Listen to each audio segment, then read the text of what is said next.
This is the Holy Stone HS700E. What we're looking at here is a beginner drone. It's got GPS stability, a handful of flight modes, a 4K camera, no gimbal, but it is electronically stabilized, and it's less than $300. Now, I'm gonna tell you what I like and what I don't like about this thing. I'm gonna be brutally honest here. There are a lot of things that I don't like about this drone, and that's something that's different about the channel Half Chrome. I'm gonna tell you the good and the bad. I'm gonna tell you the ugly. I'm gonna tell you so you can be informed before you make a purchase. Now, if you already bought this thing and you're looking for someone to make you feel good about it, this isn't the place. There's plenty to like about this drone, but also some definite things you need to know before you buy. So if you're interested in reviews like that, keep watching, hit the thumbs up button, it really helps. Here we go.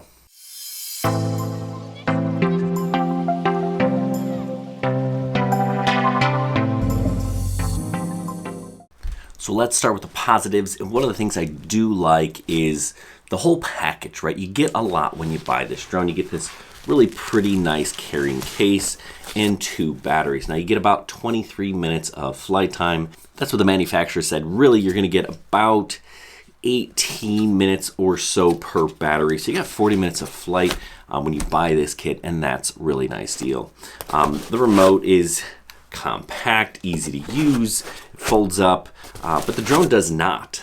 So just kind of note that. It is pretty sturdy and it's well built. Plenty of storage in the case, and you get a couple of extra sets of props as well. All right, propellers are easy to install. You get an extra set as well. You put it in the right area, push down and turn. It kind of shows you, and to get them off, do the opposite. All right, what else do I like about this? I do like the landing lights. That's nice. You can see there's another camera here on the bottom. That's for extra stability. And this is a fairly stable drone. It handles light winds pretty well. You get about a 1/4 mile of range with the FPV feed, and then up to about basically 1/2 mile of radio transmission. So you can actually fly this thing further than you can see the video feed. I don't know that you really want to do that, but that's important to note, because if you lose connection to the drone, you'll still be able to bring it home either via return to home, or if you can still see it, just kind of bring it back in. And that happened to me. I'll get into that later. The dampeners on this camera do a nice job of helping reduce some of that jello, and the electronic image stabilization here is actually pretty darn good. One of the best I've seen. The remote control is actually pretty intuitive and easy to use. This is your GPS switch on the side. Now, definitely switch off GPS if you plan on flying indoors, or you're gonna have some issues. I'll get into that as well. This is your lock or unlock button here. On off button. We've got some buttons here on the side, high and low speed, and the landing light button is over here on the right side, and we've got your picture and video button here on the left. Tap for picture, hold for video. This is kind of a fixed dial here on the left shoulder, but this right dial will pan the camera up and down. Got your takeoff and landing button over here, and your return to home button, should you lose sight of this thing or bring it in, is right up here.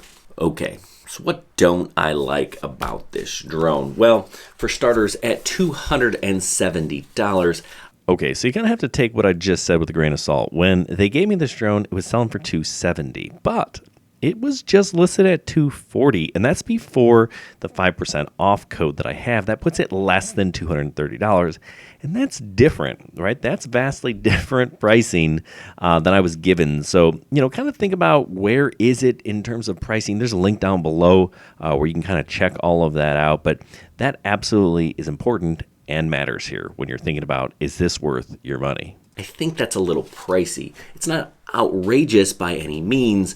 Now, full disclosure, Holy Stone sent this thing to me to review. I didn't pay for it.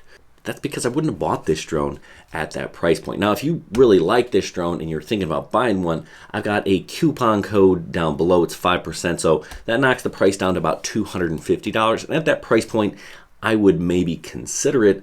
I still think that DJI Mini SE at $300, sometimes $280, better camera, better flight modes, more stable, easier to use, is a better deal. A little bit more expensive. You only get 1 battery, but if you want to learn more about that drone and why I think that is the best beginner drone, you're going to want to check the video on that. But back to this guy. I judge drones mostly by their camera, and actually this is a really nice optically image stabilized camera. In terms of 4K, it's okay. I think it's a little bit washed out. I think the colors, the greens you'll see in some of the videos that I make, they tend to fade from like yellow to greenish. They change. So that's not really great. I think it's maybe a little bit oversaturated, especially the app view while you're looking at it. Just it's definitely oversaturated. You get a little bit of that rounded horizon, so you got some image distortion there. It doesn't do a really nice job of making that horizon flat. You know, I'm not a flat earther by any stretch of the imagination, but I don't think the earth is quite this round. So, you know, something to kind of think about. You absolutely have to keep this in your visual line of sight. If you're flying further than you can see this thing, you're going to lose video connection. I did that, right? I was flying out there, getting a nice shot of the river. By the time I could see the river, which I think the river is maybe almost a half mile away, I got about a little bit closer than halfway from where I was, and I lost signal. Now I could still control the drone, but not being able to see the video feed, I find that kind of useless. So I did hit that return to home button, and it does come back to me. You know, I'm not super thrilled about other little things like the placement here of the SD card right up in front. You know, if you were to bump something, it could get ejected and lost in that. Now, it does kind of have like a little catch mechanism, so you really have to pull it out. So maybe that would save it. But I've lost cards from a few drones in crashes before, and that's not the greatest. I do like the flight modes. The Follow Me and the Orbit are two that people really like and use. And the Orbit works okay, but one gripe I have about that is once the drone is in the air, whatever orbit pattern you've set is what you get. You can't change that while the drone is flying. You have to land the drone and be like, okay, I want my radius to be, 20 meters. You know, you get it up in the air, then you can do that. Then you got to land again and be like, no, I need that bigger at 50. That's just kind of an annoying thing. I would like to be able to change that mid-flight, and most drones, again, the DJI SE, you can do that. Now, this does have a Follow Me. The DJI Mini SE does not have that, but it's not going to follow something or track something. It's going to follow the remote controller. And again, that works, but it's not the best. I was having this thing follow me, and when I started running, it lost me. And that shouldn't happen, not with a GPS follow when it's following the remote on your phone. You know, I'm not moving like Usain Bolt here. This thing should be able to keep up without an issue. And again, because it's following the remote, you kind of have to work the camera to keep your subject in frame, which, has to be you because you have the remote. So I don't know how useful that feature is. When I was going in and out of follow mode, there isn't, and also with the Orbit, there isn't like a dedicated like stop button on the screen. I think that's kind of annoying. I had to go back into the menu and turn it off. Maybe there's an easier way, but with this thing touted as you don't need to read the instructions, they give you a pretty darn heavy instruction book.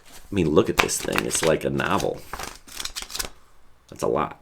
And to be fair, I've flown basically this drone before. Holy Stone drones, the 700 series anyway, the 720E and the 720, which are probably their two top-of-the-line drones, are actually manufactured by a company called MJX. This is basically an updated version of the MJX Bugs 20, and the 720 is the MJX Bugs 12, an updated version of that. So these are a little bit more refined. They have a different shell. Maybe the firmware is a little bit different, but basically they're the same quad. The biggest difference is actually the price. Holy Stone drones are a little bit more expensive. I think that's because they're sold on Amazon. You get the Prime shipping, the Amazon backing, so there's a little added cost to that, and actually added benefit as well. The biggest issue I had with this drone was when I would come out of follow mode, or actually when I lost GPS signal, it didn't give me the full ability to control the drone, right? I wanted to yaw the drone and then bring it back to me, but it stopped the ability for me to yaw this thing. I could basically just fly it up and down. Why? Why is that a thing? I wanted to be able to control this thing. Same thing, I was flying and I wanted to fly into a barn to kind of get the contrast going from bright to dark. And as soon as I got into the barn, I got a weak GPS signal, which, okay, that's fine. Thanks for letting me know. But then I couldn't control the drone the way I wanted to. I wanted to turn it around and bring it back out, but the only thing I was capable of doing was landing. That is obnoxious. I don't understand why that exists. I want the ability to control my drone fully at all times. So that was just bizarre. Maybe there's a way out of that, and I'll have to consult that novel of an instruction manual to figure that out.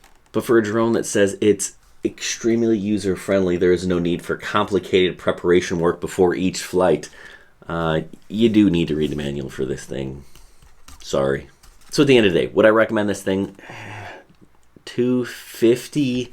That's a little pricey. I'd probably, if this is the form factor you're looking for, and again, I'm not a big fan of this larger frame without the ability to fold the arms. I'd go with the Bugs 20 if I could find one. Generally, they're going to be cheaper, less than $200.